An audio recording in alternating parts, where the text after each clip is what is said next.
Well, good morning, everyone. I hope everybody woke up this morning and had a great breakfast and is ready for an absolutely incredible day. I'm very excited because we have an extraordinary first grader from the always amazing Mrs. Calder's class. It is Atharv Aurora who will be leading us in the Pledge of Allegiance, and then following, we'll be continuing on with our amazing story, Song for a Whale, and we are fortunate enough to have one of our board members, Scott Fayette, to read chapters 10 through 12. So hope everybody has a great day, and I know you're going to do amazing things. Bye, everybody. Hello, my name is Atharv, and I'm in first grade in Miss Calder's class. Please stand to join me for the Pledge of Allegiance. Please take off all hats and hoods and place your right hand over your heart. Ready, begin. I pledge allegiance to the flag of the United States of America and to the republic for which it stands, one nation, under God, indivisible, with liberty and justice for all. You may please sit. Thank you so much. Bye. Hello, my name is Scott Fayette, and I'm a board member for the Los Alamitos Unified School District, and I'm going to be reading Song for a Whale, chapters 10 through 12. By the time I got to Grandma's, a reply to my comment on the sanctuary's post was waiting for me. Great point, Iris. We wondered about that too. But we think Blue 55 wouldn't sing at all if he was deaf. Sometimes he swims long distances to other whales, so it seems like he's following their sounds. Perhaps he has something like tone deafness, and he just can't tell he isn't singing like the others. Or for some reason, he's not able to produce the same sounds.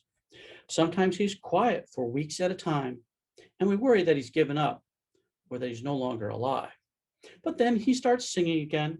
It seems he keeps trying to communicate, but there's nothing out there that understands his song. So he wasn't deaf, he just couldn't match the calls of the whales around him. Before reading the rest of the message, I checked the expedition team's photo again to see who replied to me. The name at the top of the reply read Andy Riviera. Andy was the woman in the photo who tried to tag Blue 55 the year before. The picture of the team posing together in their blue shirts showed a better view of her. Her long back hair was pulled back in a ponytail, and she looked like she was laughing. The sun, or the cold wind, had turned the cheeks of her brown face rosy. We might never find out why whales sing, but as a scientist, I'm always thinking and looking for answers. Why Blue 55 sings when no other whale answers back is an even bigger mystery. Maybe he just likes to sing, and it doesn't matter that it's an unusual song. A lot of people think that Blue 55 is lonely, but I wonder, do we believe that because we're the ones who are lonely? Chapter 11. Mrs. Sheldon didn't forget about the apology thing. She told Miss Kahn I had to apologize to Nina before returning to class. Mr. Charles helped me come up with what to tell her. Even though it was Nina's fault, sorry you bothered me so much that I had to shove you, wasn't going to work. Mr. Charles walked with me to Nina's desk to interpret. Sorry, I hurt you. She smiled a little and signed something that looked like pie. All right, Mr. Charles corrected while biting his lip. As soon as I got home that afternoon, I raced upstairs. Finally, I'd have my radios back. Some of them anyways. Enough to work on. For a while, I stood in my bedroom doorway, looking around at the few items that were back on the shelves where they belonged. First, I had put my workshop back in order. Mom had returned the tools and parts, but didn't know where anything belonged. The Admiral set was too heavy for me to drag into my room, so I sat on the closet floor with my screwdriver. After I opened the back panel, I sat there for a minute and stared at the dust-covered parts. The work would go faster if I didn't have my thick leather gloves on, but I told my parents I'd always wear them. Unplugged or not, the radios I worked on weren't as safe as the new models. Back when the old stuff was made, It was your own dumb fault if you died of electrocution. At first glance, I could tell that at least a couple of the vacuum tubes weren't any good. No obvious cracks, but the cloudy white coating inside the glass tubes let me know it was time to toss them. They'd look pretty on a Christmas tree, but I'd throw them in the recycling bin. Mom had told me enough times already with the busted vacuum tube ornaments. Even so, the old set turned out to be worth all the trouble. When I finished the cleaning and testing of the tubes, I had 5 good ones. No guarantee they'd fit the Zenith radio. Sometimes parts looked like they'd match up perfectly, turned out not to fit at all. But it worked. The new tubes slid into place like they belonged there. Before screwing on the back panel of the Zenith, I checked everything one more time, then plugged it in. Then I stood there admiring the radio. Whenever I was pretty sure a radio was fixed, I liked to wait a minute before turning it on. It was like closing a really good book just before the final page to make it last. Now to check.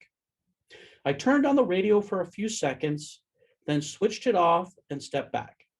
No smoke, so I hadn't blown anything up. Nothing in the air but the smell of old radio, my favorite smell. It reminded me of attics and campfires and antique books in Mr. Gunner's store. I'd read that the smell was just radio parts and dust warmed up by electricity, but it was more than that. It was like the radio was remembering every home it had ever been in. I reached over to turn it back on, then placed my hand on the speaker. Static hummed against my fingers. Almost there. The slightest turn of the knob, and the vibration smoothed out. There was music. Usually, I didn't think about what music sounded like, but right then, with my hand on the radio, I wondered if any note of the song vibrating the speaker sounded like Blue 55. At my computer, I searched for more about the whale. A website came up about whale migration, with maps showing where different species of whales swam throughout the year. A lot of whales were hanging around California or Alaska for the summer, since that was where the food was. When it got colder, they'd swim back to Hawaii or Mexico or some other warm place. The most interesting part was how the scientists made those maps. A few whales had trackers on them, like the one that Andy from the sanctuary tried to put on Blue 55, but the scientists knew where most of the whales were because of the underwater microphones in oceans all over the world. They listened to the songs and knew what kind of whale sang them. Then they'd add to the map, showing a humpback pod in Massachusetts or a minke whale in Norway. The whale songs were like footprints they left in the ocean. This worked even if the whales were far away. Sound traveled further in water than in air, so a whale song could be heard from hundreds of miles away, maybe more. Blue 55 had a map all his own. He traveled the same waters as some other whales, but at different times. Sometimes there were gaps in his route when no microphone picked up his song. Either he wasn't singing then, or other noises in the ocean drowned out his calls. A dotted blue line on the map showed the best guess of where he was. Sometimes he took a completely different route, one that no other whale ever did. The lines of the other whales' maps were smooth, curving up or down coastlines. Blue 52 took a more jagged route. He'd start swimming one way, then for some reason change direction and go off to the side or back, or the way he'd just come from. I traced the blue line with my finger. What are you looking for? Below each map was a recording of the whale's songs. When I clicked on a sound file, colored lines on a graph rose and fell, showing the volume and frequency of the songs that played. I ran downstairs to bring up the website on Mom's computer, since it had the speakers plugged in. With the volume turned up, I rested my hand on a speaker and clicked on each sound file. The low calls of the normal whales vibrated more strongly against my hand than 55's did. It didn't feel like a huge difference, though. I wished I could understand the songs and figure out what they were saying, or at least why they couldn't talk to each other. I couldn't imagine trying for so long to reach out to someone else when there was never a reply. Either he was still waiting for someone to answer back, or hearing his own song was enough for him. With my hand on the computer speaker, I closed my eyes as the song fluttered against my fingers. This was different from anything I'd felt through a radio speaker before. Not like any other music, and not like any other talking either. A steady vibration tickled my palm as Blue 55 sang out a long call that seemed like it would never end. Then the speaker pulsed when he switched to short bursts. While keeping one hand on the speaker, I placed the other over my heart to feel the matching rhythms of my heartbeat and the whale song. On another website, I found a picture of Blue 55, taken with a photographer with an underwater camera. It looked like one of the images from the videos Miss Alameda showed us, a profile of his face with the black oval of his eyes centered on the photo. It hadn't been so long ago that I first saw him in that video, but it felt like I'd always known him. I clicked print on the photo so I could tack it to my wall. While the printer ran, I swiveled the chair around to the window and watched Tristan's and his friends playing basketball in the driveway. My eyes darted from one to the other, trying to grab any scrap of conversation as they dribbled and passed the ball and shot baskets. They all laughed and high-fived their friend Pablo over something he said. Tristan aimed for the hoop, but then started laughing again, doubling over this time. I turned back to the printer. The guys were probably laughing about something dumb anyways. When I clicked on the sound file again, one hand felt the song playing through the speaker, and the other held a picture of who was singing. Chapter 12.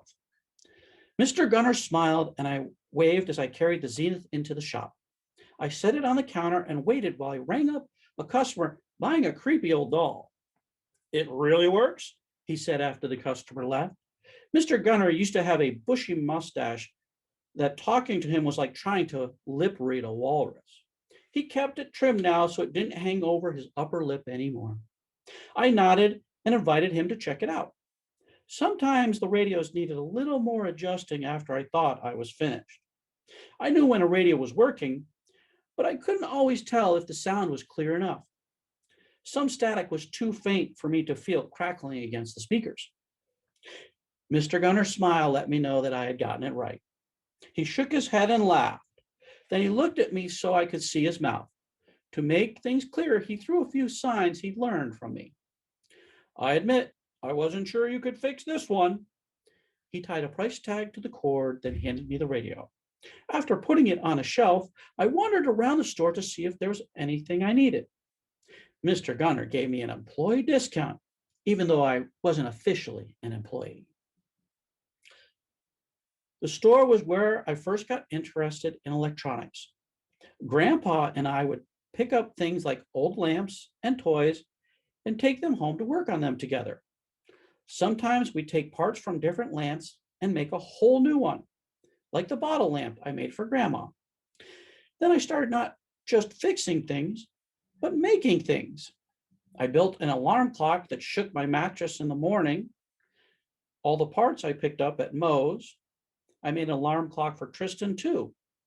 He could hear just fine, but he was such a deep sleeper, nothing could wake him. At first, I gave him an alarm clock that I'd connected to a truck horn. It did wake him up, but it also woke my parents, who said they nearly had a heart attack the time it went off. I made him another one out of an old toy police car that drove around his room blaring its siren until he got up to turn it off. One day, when Grandma and Grandpa were shopping for furniture, I discovered radios. I pushed buttons and turned knobs, trying to figure out how they worked. Mr. Gunner took the time to explain what he could, pointing at radio parts and jotting down notes on some scrap paper. Even better, he gave me a broken old radio to take home to work on. After he handed it to me, he saw how excited I was. and he held up a hand like he had to warn me of something. "It'll be a challenge," he wrote. Well, that did it. I didn't know whether he meant that it'd be challenging for anyone to repair that radio or for me because I wouldn't hear it when it started working. Either way, I was taking it home. Lately, I'd been feeling that I could fix anything. I was ready for a challenge. He added to the note, "The best way to learn how something works is to take it apart and put it back together again." I don't know what made him think I was smart enough to do that, but he did. It took a whole lot of work and I almost gave up a few times, but eventually I did get the radio fixed. I'd lost count of how many times I'd repaired since then. I would have missed out on all of that if I hadn't been there with my grandparents that day. Without that store and Mr. Gunner, I wouldn't know I was good at anything. After shelving the Zenith, I didn't find anything I needed, so I went back to the front counter empty-handed. As Mr. Gunner wrote out the check for my repair payment, something in the display case caught my eye. I held up a hand to stop him and tapped the glass over the item. He smiled and pulled a giant keyring from his pocket so he could unlock the case. Then he looked to me to see if he was removing the right thing. I held out my hand and he placed the gold circle in my palm. It looked like an old pocket watch. Etched into the cover was an ocean scene with a whale leaping out of the water next to a sailing ship. With a fingertip, I traced the back outline of the whale. Mr. Gunner reached over and unlatched the cover, revealing it was not a watch, but a compass. "Still works," he signed. A compass, even better than a watch. I closed the cover and ran my fingers over the etching again, wondering about who it had belonged to. A ship's captain? I guessed because of the design. Before computers and GPS, people navigated with compass and the stars in the sky. Finding that whale compass felt like a good sign, like maybe it'd bring me good luck in figuring out a way to talk to Blue 55. I held it up to let Mr. Gunner know to subtract the price from what he owed me. "Something different," he said, then signed the check. "Ready to sell that Philco to me?" he asked before I left. He didn't need to sign or write that down because he asked that every time. He was sort of teasing. Sure, he'd love to have the Philco back, but he also knew I'd never part with that.